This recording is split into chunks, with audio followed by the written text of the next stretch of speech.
Welcome to Talking History, a series of talks from the Farnham U3A World History Group. The views expressed in this talk are representative of the views held at the time of the material being discussed. They do not necessarily represent the views of the speaker, the Farnham U3A World History Group, nor the team at the Mr. T podcast studio.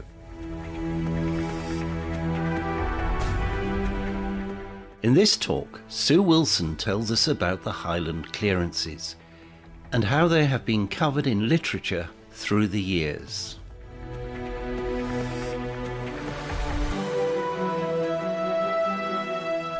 I should start by saying that I'm really being rather cheeky in giving this talk.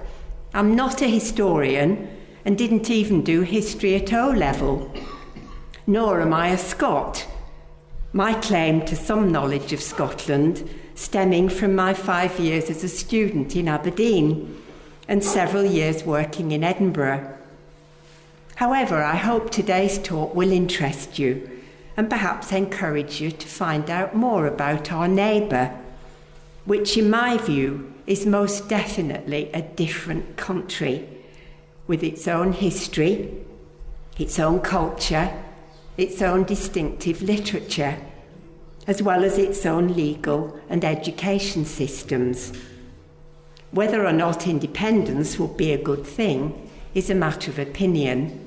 Some of what I know about the past is from novels, starting when I was about 11, when I used to read Geoffrey Treece and Rosemary Sutcliffe's novels. I'm sure some of you will remember them.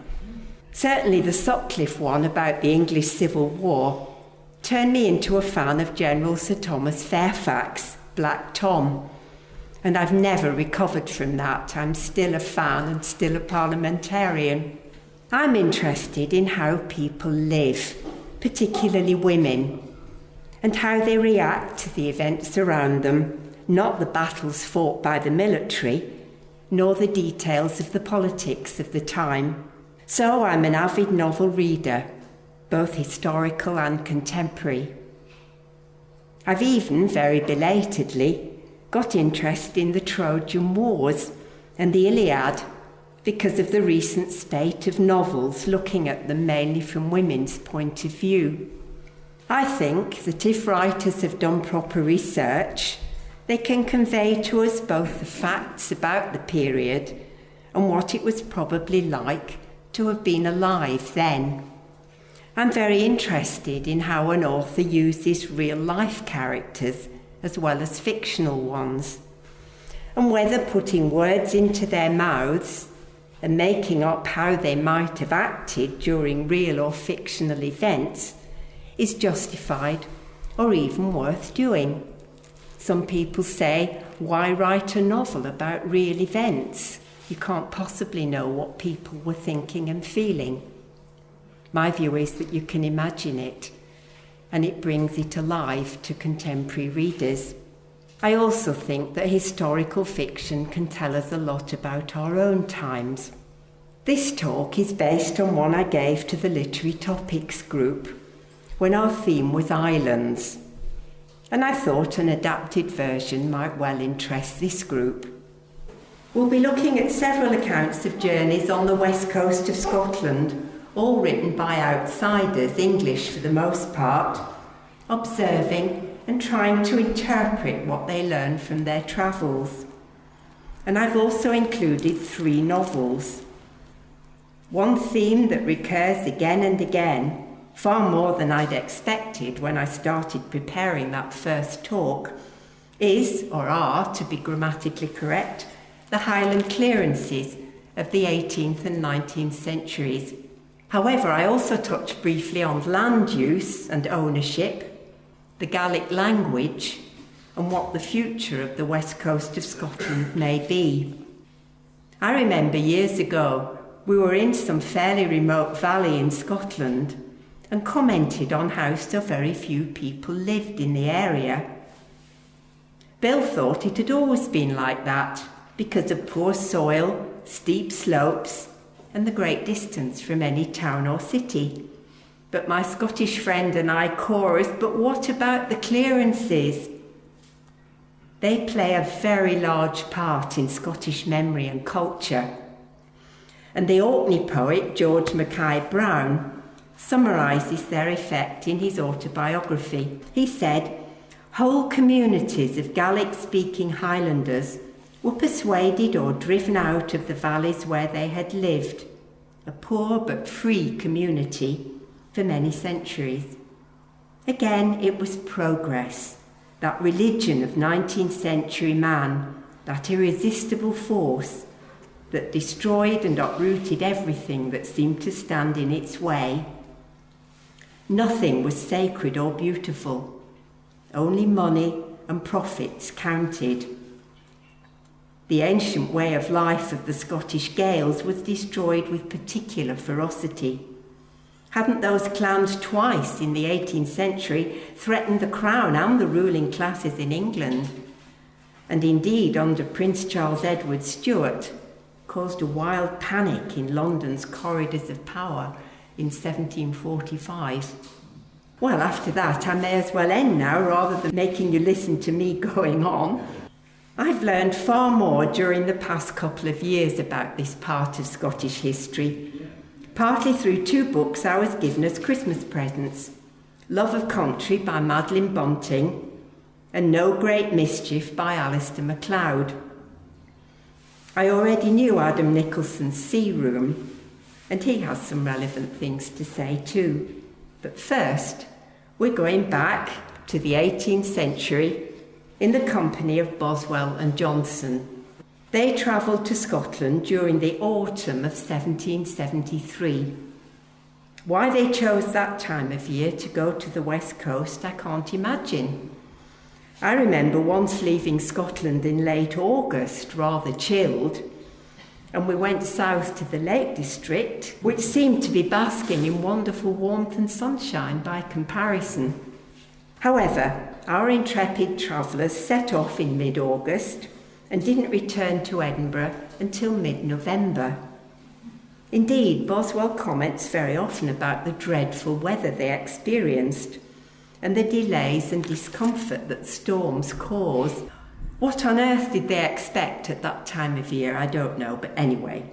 They stay in an amazing number of comfortable houses owned by rich, often anglicised owners, and meals and drink they receive are very important to Boswell, far more so than the scenery, the people, or Scottish history. In that weather, I think I would have been just the same. However, politics do feature briefly early in Boswell's account. He comments that Johnson is prejudiced against the Scots. He says, "The truth is, like the ancient Greeks and Romans, he allowed himself to look upon all nations but his own as barbarians. If he was particularly prejudiced against the Scots, it was because they were more in his way, because he thought their success in England rather exceeded the due proportion of their merit." He's quite a character, Johnson, wasn't he? Let his views be known.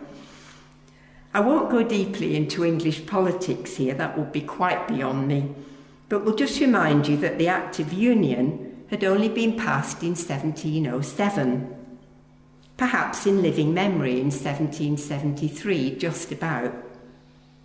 This union of parliaments is still, as we know, controversial, but many Scots had benefited economically, and presumably many were doing well or trying to in London, and apparently getting in Johnson's way. Many Scots had rebelled against the Union and the Hanoverian king and tried to bring back the Stuarts in 1715 and 1745. This was certainly in living memory when our travellers made this journey, and evidently Scotland was a topic of discussion among educated and aware people. I didn't really expect to enjoy these books very much, but it is interesting to hear comments by people who were there at the time and who were so aware of the state of things. Almost immediately, Boswell mentions emigration and says, Emigration was at this time a common topic of discourse. Dr. Johnson regretted it as hurtful to human happiness. For, said he, it spreads mankind, which weakens the defence of a nation and lessens the comfort of living. Men, thinly scattered, make a shift, but a bad shift, without many things. It is being concentrated which produces high convenience. Now, Johnson, of course, was a city man and liked being among people and presumably had no understanding of the desire and the need of some people to live in more solitude. As I discovered, one of the causes of mass emigration from Scotland, and of course Ireland as well, was the increase in rents charged by landlords. Boswell tells us, "My fellow traveller and I were now full of the old Highland spirit and were dissatisfied at hearing of racked rents and emigration." A short detour, I must include the rest of the paragraph that I was just quoting, seeing that I studied in Aberdeen. Listen to this. Hearing that their host had an Eton education, despite being Scottish, Johnson declaimed, "Sir, the Highland chiefs should not be allowed to go further south than Aberdeen. A strong-minded man like Sir James MacDonald may be improved by an English education, but in general, they will be tamed into insignificance." I just love that. And of course, I went the other way from England to Scotland for part of my education. I don't know what that did to me. Back to the state of Scotland, one of the reasons for the huge increase in rents was the belief that the land should be improved and made more productive. No matter that the local people had lived on it for centuries, often in difficulties, but overall surviving and creating their own deep-rooted culture. Boswell refers to tree planting, and many landlords, some English but many local Scots, introduced many such schemes aimed at making money. One was using sea kelp for fertiliser and in glassmaking, which employed a lot of people, no doubt on very low wages, until chemical fertilisers were developed. Even Dr. Johnson imagines doing this, and Boswell says, Dr. Johnson liked the idea and talked of how he would build a house here, how he would fortify it, how he would have cannon. Imagine Dr. Johnson with cannon. How he would plant, how he would sally out and take the Isle of Muck. And then he laughed with uncommon glee. Wretched man. And in many cases, as you can imagine, these schemes were not a success, and they were sometimes a spectacular failure, as the planners had not taken into account the type of land they were dealing with, and they hadn't realised how harsh the climate can be. Often, if the local people were in the way or could not pay their rent, they were pushed to poorer land where they couldn't make a decent living. And so many of them reluctantly, often in heartbreaking circumstances, such as near starvation or finding their homes burned down deliberately, emigrated, mostly to America and Canada. Later, we'll come back to Canada. Boswell also comments on the law, written on the 11th of September, among another storm of wind on the island of Raasay. The old customary clan-based laws had been changed after the Union of Parliaments, and Boswell says, "There is neither justice of peace nor constable on Raasay. The want of the execution of justice is much felt among the islanders." MacLeod, that was the landowner, very sensibly observed that taking away the heritable jurisdictions had not been of such service in the islands as was imagined. What could formerly have been settled at once must now either take much time and trouble or be neglected. Johnson goes on, a country is in a bad state which is governed only by laws, because 1,000 things occur for which laws cannot provide, and where authority ought to impose. Now destroying the authority of the chiefs, set the people loose. Whether that's true or not, I don't know, but that was Johnson's opinion. And it's the same argument that goes on today. How much authority and local government should be local and how much should be centralised elsewhere. And it's not a problem that's gone away at all. Once on the Isle of Skye, Boswell again discusses emigration, obviously of great concern to people at that time. He mentions the role of the tacksmen, not tax with an X, but CKS, apparently very important tenants, but yet with a lot of power in setting rents. He says, a rapacious chief would make a wilderness of his estate. Interested in designing people flattered them, with golden dreams of much higher rents than could reasonably be paid. Some of the gentlemen tacksmen, or upper tenants, were themselves in part the occasion of the mischief of overrating the farms of others, and one of the novels that I looked at dealt with exactly this problem, that it was a local man who imposed a lot of cruelty and hardship on the local people. Johnson then comments that so much emigration of able people had left the west of Scotland depleted and impoverished, apart from those who'd made a lot of money and could live in luxury. I'm amazed how often he returns to the theme. At one point they actually see an emigration ship on her way out, the Hector, which was, I think, the first ship that took Scots to Nova Scotia, and you can bet that they would pack in as many people as they could get, and the conditions on those journeys were appalling. Boswell says that the sight of this emigration ship was a melancholy sight as it sailed westwards out into the Atlantic. This sort of situation is vividly described. Graham McCrae Burnett was recently shortlisted for the Booker Prize. It's a sort of an epitome of a Scottish novel. Traditional Scottish literature is different from English literature in many ways, and this is a real example. It has a harsh climate, harsh scenery, a cruel father, difficulties in the local population. A grim book, but I can really recommend it if you're interested in this period. I'd never heard of the writer before, but I would recommend it to you. It does depict the hard life on the coast very vividly, with a cruel tacksman and rather helpless local people. One incident described in it is a deer stalk, and of course a lot of landowners and English people like deer stalking in Scotland.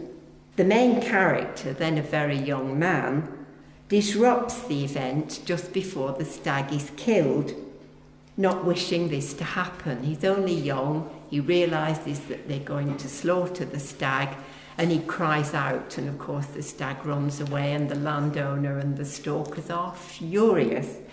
And the young boy is treated very cruelly, both by them and by his father subsequently, and he later becomes brutalised in many ways and commits the murder which is the basis of the plot of the novel. It uses the events of the time to make a very gripping fictional story.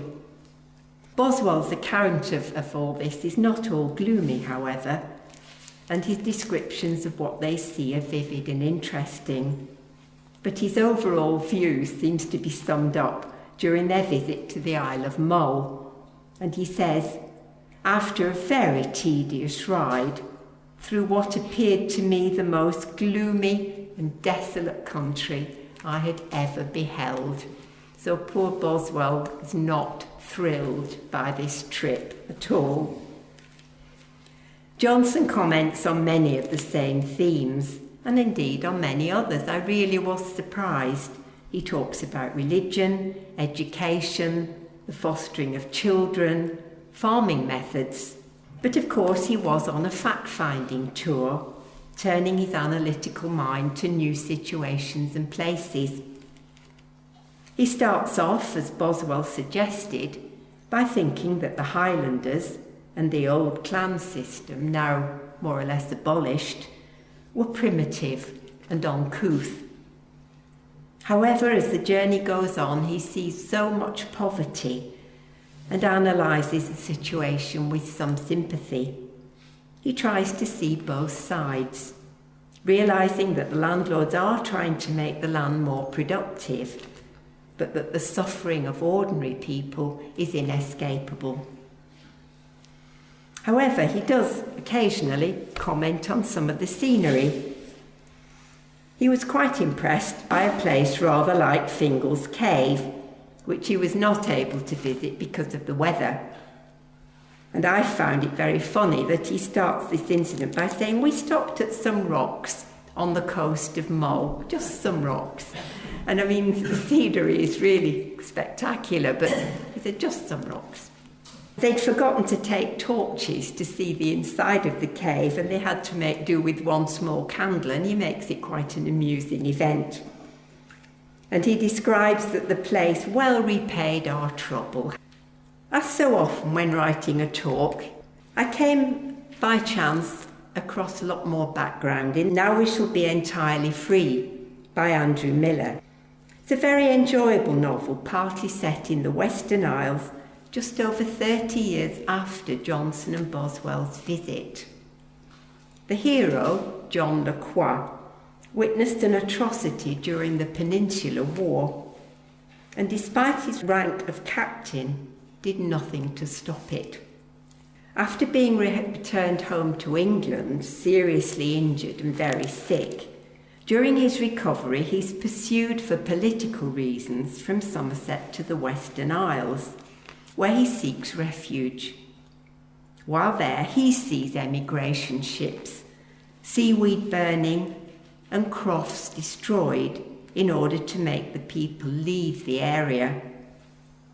Some idealistic English people are beginning to move there too, seeking a better life. Do try this novel. Its descriptions are vivid, and it really brings to life this desolate period in Scottish history. Madeline Bunting, Her Love of Country, A Hebridean Journey. It was published in 2016, and she is on an emotional quest. For some reason that I could not totally fathom, she sets out from her home in London, searching for some enlightenment about what in Britain we might call home. She has some Scottish ancestry and spent childhood holidays there, so she does have some connection with Scotland. She says some look for novelty on their travels, but I was looking for intimacy. I could be a visitor, but no more, I was told by the vibrant Scottish nationalist movement. I had stumbled into an old political quest on these islands to define home and where boundaries lie. I was in company with millions of others who were also in their different ways trying to understand home. Well, Johnson and Boswell, I don't think, were looking for a home in the Western Isles, but she's obviously looking for some kind of rooted connection. She does discuss in detail the issues that concern Johnson: emigration and depopulation, poverty, land use, and she explains many details of the clearances. She refers to books by James Hunter and John Preble, both published in the 1970s, which changed a lot of views about what happened. I was in Scotland at that time, and I was dimly aware of the Preble book and the growing knowledge of Scotland's history, and, back in those days, an increasing wish for independence. Now, she says, the clearances are seen as cruel and avoidable. and some see them as evidence of racism, betrayal, and exploitation. Another influential work, back in the 70s, was a play, well, it was a musical drama, The Cheviot, the Stag, and the Black Oil, by John McGrath, about how greed and profit-seeking can be said to have blighted Scotland over the centuries. I remember seeing it in Edinburgh during the early 70s and being outraged and moved by it. Interestingly, it was revived by the National Theatre here in London several years ago. Some Scots still blame the English for the shocking events, and Bunting says, as we were shown round Kinloch Castle on Rum, the guide asserted that the English were responsible for the clearances, and when I questioned her, suggesting that other forces may also have been at play, a Canadian in the group regarded me with obvious scepticism. She goes on, some argue that it is the Lowland Scots who should apologise, and that their racism towards the Gaels legitimised the process, while yet others hold the clan chiefs responsible. There are different views about what caused it. I would suggest that it's a combination of all of these things.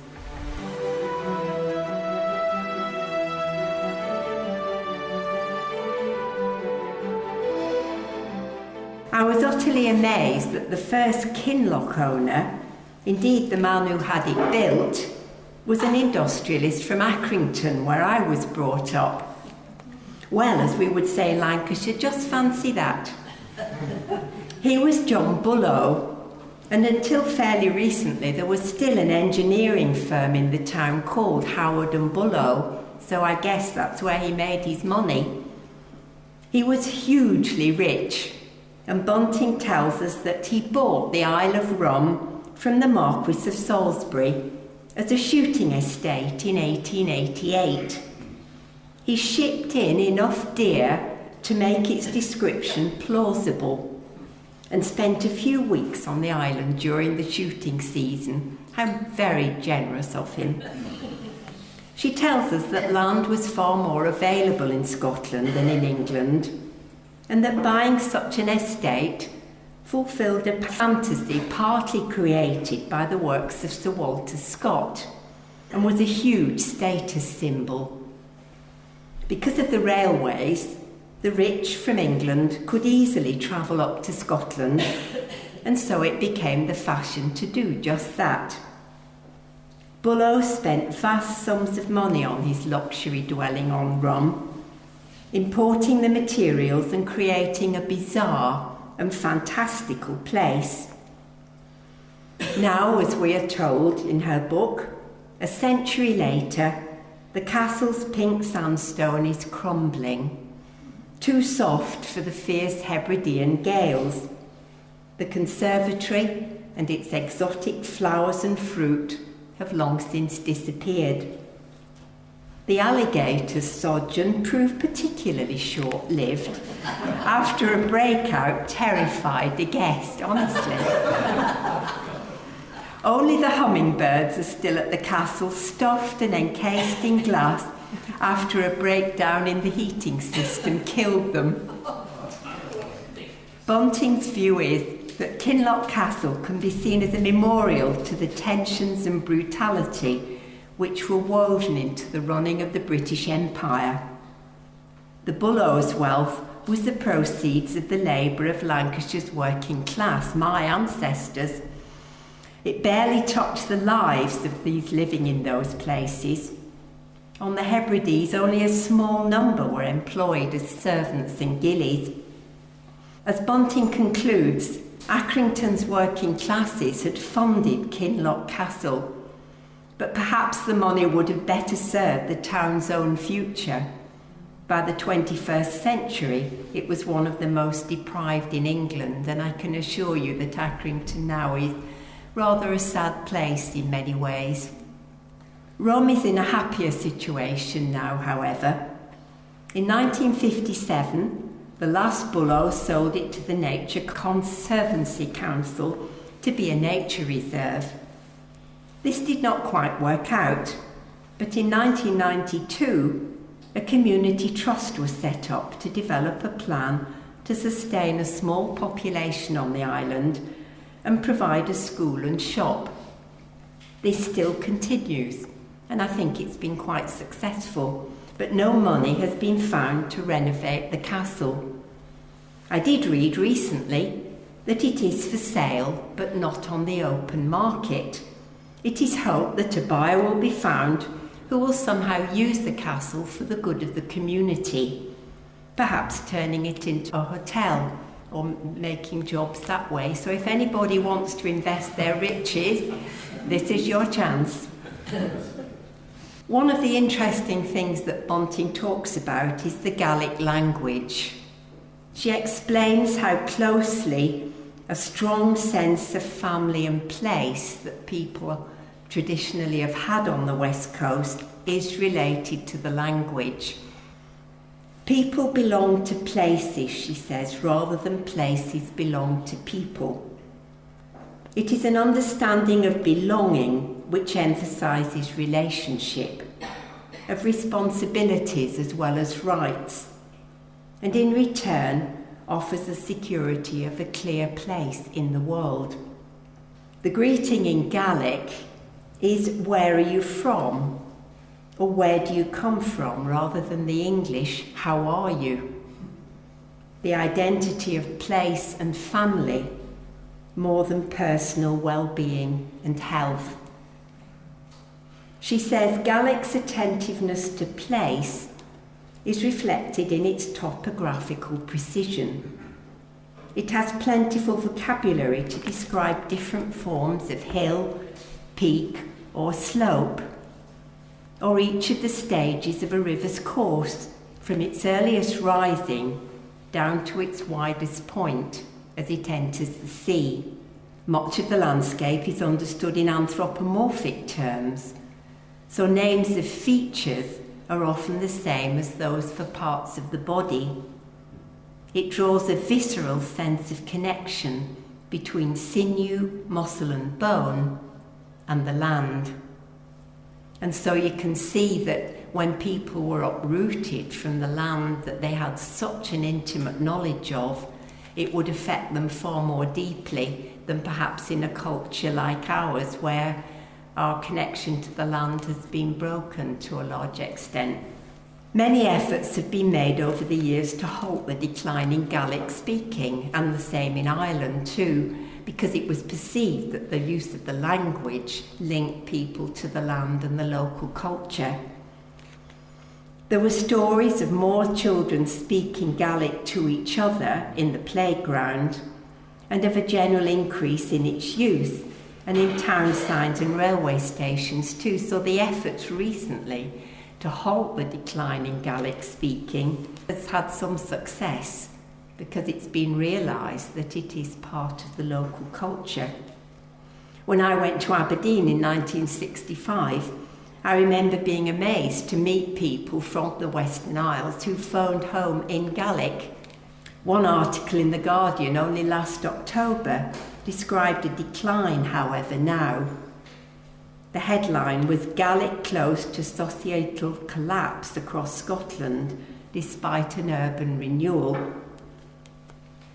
It's thought that the numbers now dropped a great deal, and that many people who learned it at school are not continuing to use it in adult life, because I think British society is becoming more homogenised in many ways. But we'll see. However, island life is becoming far more popular, and perhaps it's no wonder that an increasing number of people from elsewhere decide to go and live in such places. Perhaps if Scotland does become independent, things in England become more dire, more will do so. That being said, my 3 friends in Scotland are very much against independence, and one even considered recently coming to live in England. However, in 2015, Bunting was quite optimistic about the future, saying that now history is celebrated rather than hidden, and there is increasing pride in Scottish culture. Land reforms have helped. starting with the allocation of land to crofters in 1886. There was a sort of war about land because crofters could be booted off their land willy-nilly, and in 1886 their position was made more secure.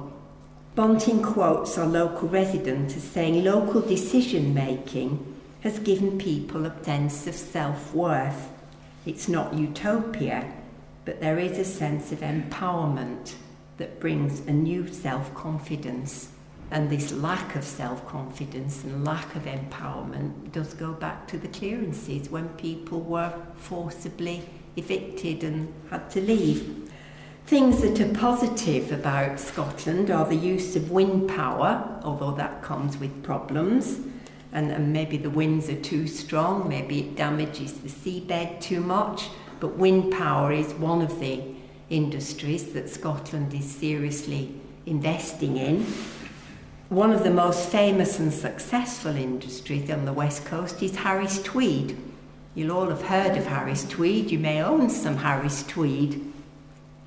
It was started in the 1840s by the then owner of Harris, who sent two sisters to Paisley to learn new weaving techniques. And of course then tweed was everywhere. Both men and women wore it in many different situations worldwide, as it's hard-wearing, warm and partly waterproof. It must have suffered a huge decline when man-made fibres were developed, but now is thriving again, though on a lesser scale. You see it on sale in many guises, and apart from having a Harris Tweed jacket, my husband Bill has now got used to getting such presents as a Harris Tweed sponge bag or a glasses case. I do my bit, you know, you can tell.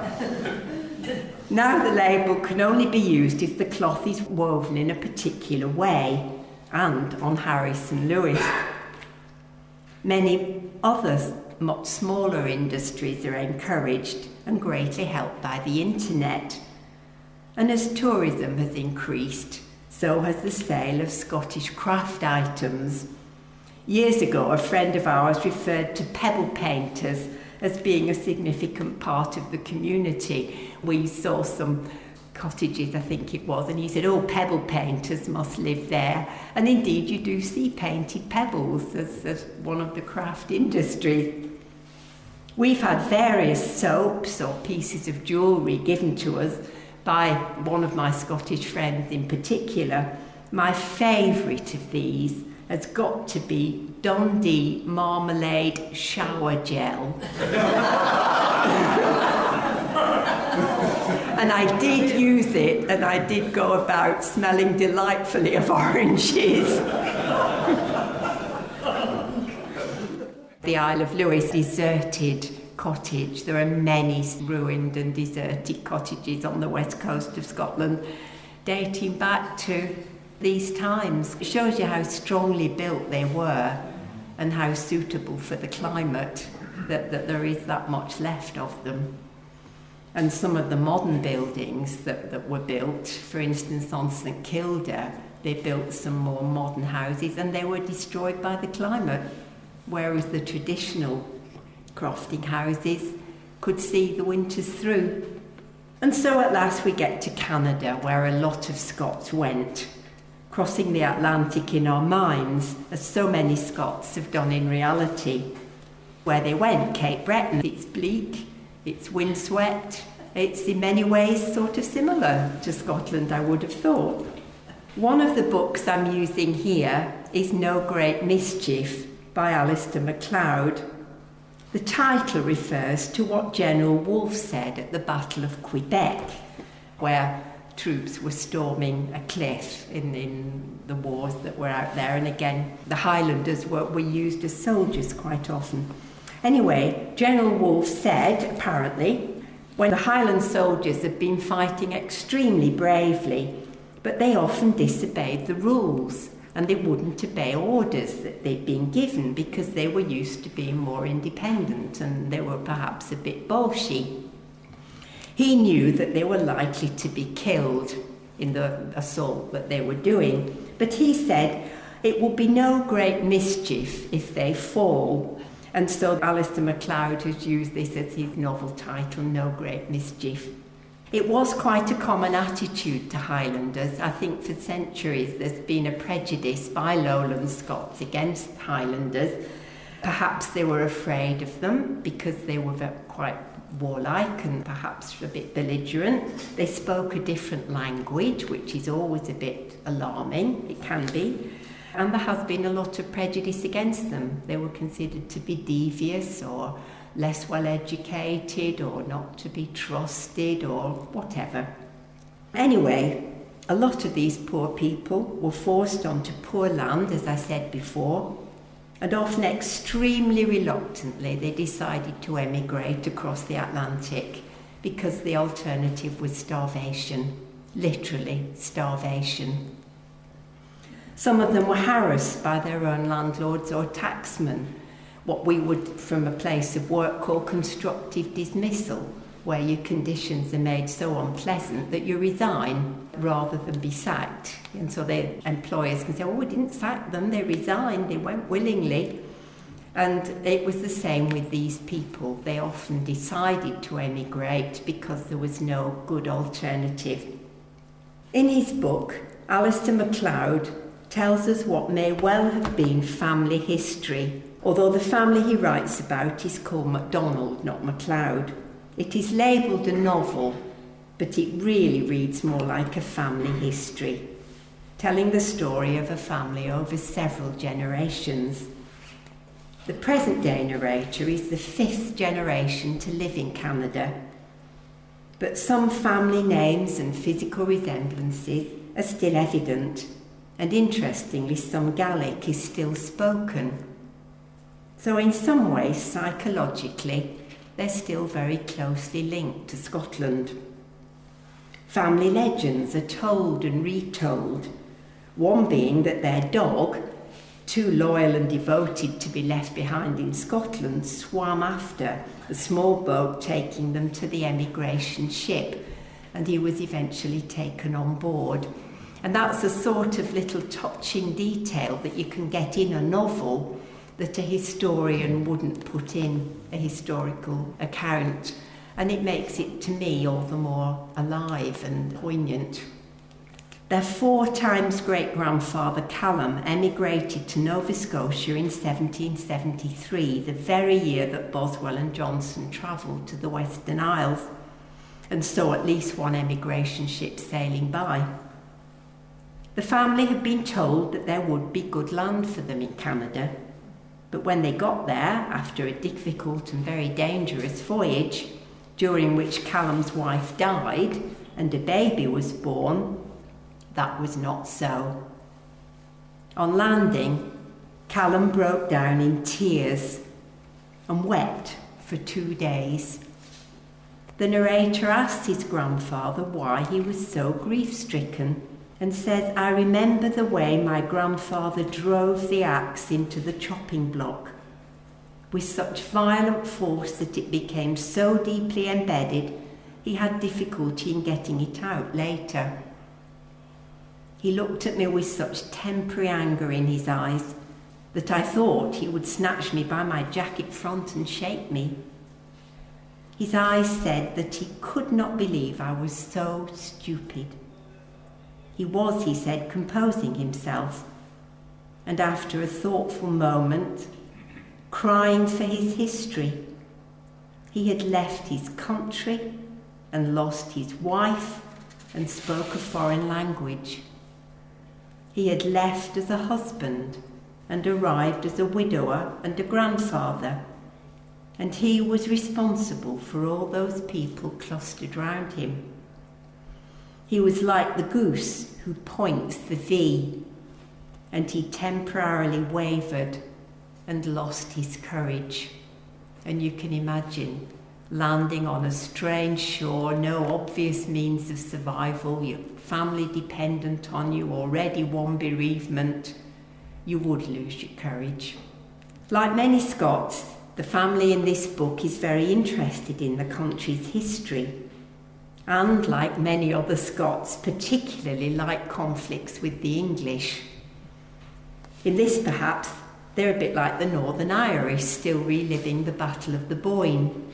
On a lighter note, remember that Michael Portillo, that intrepid traveller of our times, he visited Nova Scotia on one of his train journeys in Canada, and he met a large group of people there who had Scottish ancestry and who kept up Scottish traditions very enthusiastically.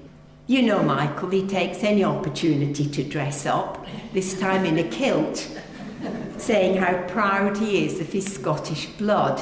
His mother came from Dundee. I'm sure you're heartbroken to learn that I searched and searched, but I couldn't find a photo of him in his kilt. A real disappointment that was. Anyway, he was looking at the replica of the Hector, the ship that brought the first Scots to Canada, and he asked local people who was to blame for their plight. And the emphatic answer was the English. So what happened to these settlers in Nova Scotia back in 1773? Well, as I said, when the family landed at Pictou, there was confusion and dismay.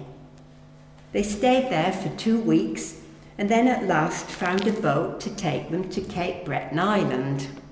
One sees a little group of people even now rowing or sailing in their shallop across the shoppy fall sea. They did not know that once they landed, they would be forever.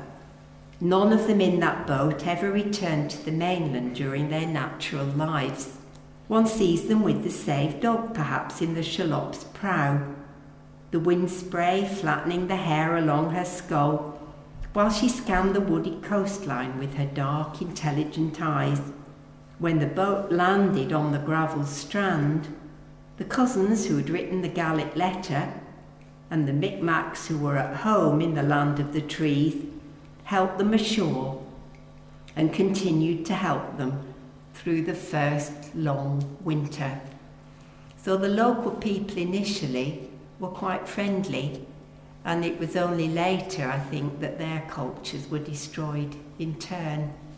And now that sort of history in America, in Canada, in Australia and New Zealand is being studied with a lot of contrition that the local indigenous people were so badly treated, as the Scots had been in Scotland, even worse.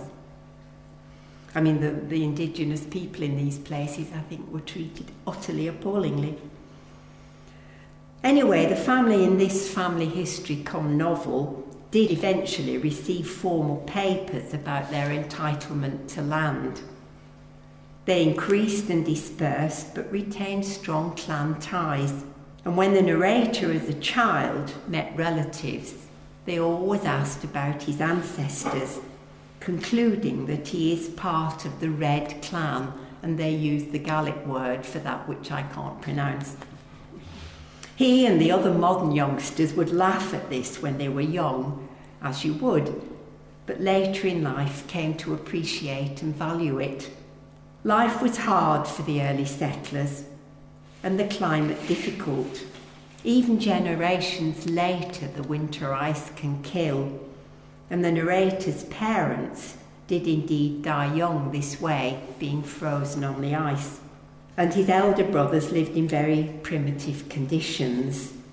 The narrator, in fact, is a city person and well educated, so eventually he did well. But the former generations had a very, very hard time. Another book that I looked at was a book about her own family by the very famous short story writer Alice Munro. Her family emigrated from the Ettrick Valley in the Border Hills south of Edinburgh, and the land there was described to have no advantages, and so her ancestor became determined to emigrate to America. And she used these family letters and documents to write a very vivid account about their sail across the Atlantic in 1818. She describes how they settle in various places of what is now Canada, and she imagines events and relationships based on the facts she knows. One little boy she vividly describes during the account of the voyage is full of life, with a great sense of his own importance. But he died a month after they landed because he just couldn't cope with the situation. Maybe he got some disease. And she suggests that in subsequent generations her family loses some of its courage and vigour, and that many of her relatives were oddities or failures. Well, perhaps we've all got relatives that are oddities and failures, but there you go. I'm sure that this is not often the case, and that many Canadians with Scottish ancestry are vigorous and active citizens, but it may well be that some of them deeply miss the connections to the land that their ancestors had known so well. Who can tell what effect that bigot rooting had in earlier generations? And so we come to the book that started me off on all this, the first one of these books that I read and that made me offer to do the talk for the Literary Topics group. Adam Nicholson's Sea Room. As a young man, he was given the tiny Shant Islands in the Minch between the Outer Hebrides and Skye. He was given these islands by his father, Nigel Nicholson, who'd bought them for just under £2,000 in 1937 from a Colonel MacDonald, who'd bought them from the writer Compton Mackenzie. So this is another example of English people buying Scottish land for their own entertainment. Nicholson is well aware of the controversy around absentee landlords, particularly English ones, and particularly semi-aristocratic ones, as he's the grandson of Vita Sackville West. She's a part of the family that owns that enormous house Knoll. The cartoon that he puts in this book, and it's a city businessman sitting on a cliff covered in guano and being attacked by seabirds. And he's well aware of the incongruity of an Englishman like him, a very posh Englishman, a toff as he would call it, owning some islands on the west coast of Scotland. He recounts an incident when a man in a pub accosts him. "Are you the man who says he owns the Shants?" "Yes," I said, smiling charm, the English defence. "I am, actually." An insult in reply then, and I won't try and do the Scottish accent. "You can no more say that those islands belong to you than I can say that I'm the landlord of the moon." Nicholson privately agrees that his tenant, who manages the sheep he has on the island, and who knows and deeply loves the land, he agrees that his tenant is the master and I the pupil. This book is a reflective, poetic, vivid evocation of these islands, where Nicholson has spent a great deal of time over the years. But as well as enjoying the solitude there and the scenery, he does try to be a good landlord, and he is very aware of some of the problems. And he writes this book. He emphasises that in the past the Shants were not considered to be remote, but were connected to the rest of the world by the sea and the sailing route, and the Minch was a very busy sailing route.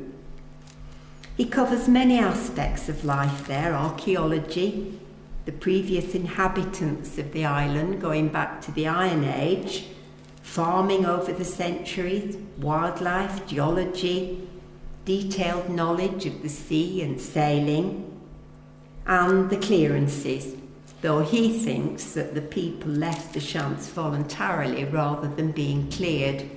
He refers to the tacksman, who probably lived in one of the ruined houses on the island, which is now being excavated.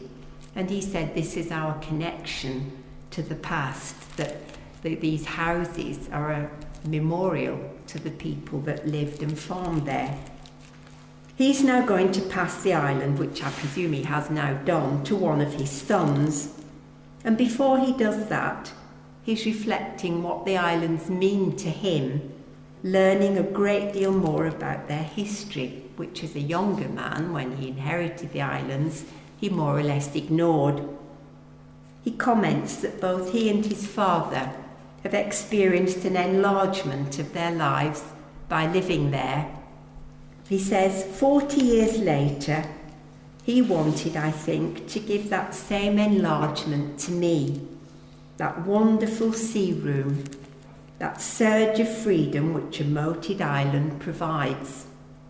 The gift was this, the sensation I can now summon, anywhere and at any time, of standing in the pure air streaming in off the Atlantic, alone on these islands which the last inhabitants left 100 years ago. I have felt at times, and perhaps this is a kind of delirium, no gap between me and the place. I have been shaped by those island times and find it difficult now to achieve any distance from them. The place has entered me. He says, I may love them more than anywhere else on earth, but I do not feel that I have anything resembling an exclusive right to them, or that any landlord should. Land, particularly land, that is a rich concentration of the marvels of the natural world, is to be shared. This book is an attempt to share the shants. I'm sure that the first time I read this, I thought this is my kind of book. With many detours into the past and discussing the topics I mentioned, he takes us through a summer until in October the weather forces him to leave. He had more sense than Boswell and Johnson. He ends the book with a long reflection on the modern issues affecting the future of the shants. These include wildlife conservation, possibly industrial development in the area, farming and land ownership. Nicholson is thoughtful and sensitive about them all, but he persists in his determination to pass these islands on to his son. He adds, the expression of the dilemma is in the solution I propose, community-minded private ownership, with a resolution to share this place as much and as widely as we can. But he said, does Tom believe this? The question is not in the end one of regulation and law, but of a culture of mutual respect and decent regard, not only because the history of these islands is of eviction and dispossession, but because respect and decency are absolutely good in themselves. So say no more. On that note, I'll stop talking. Thank you for listening.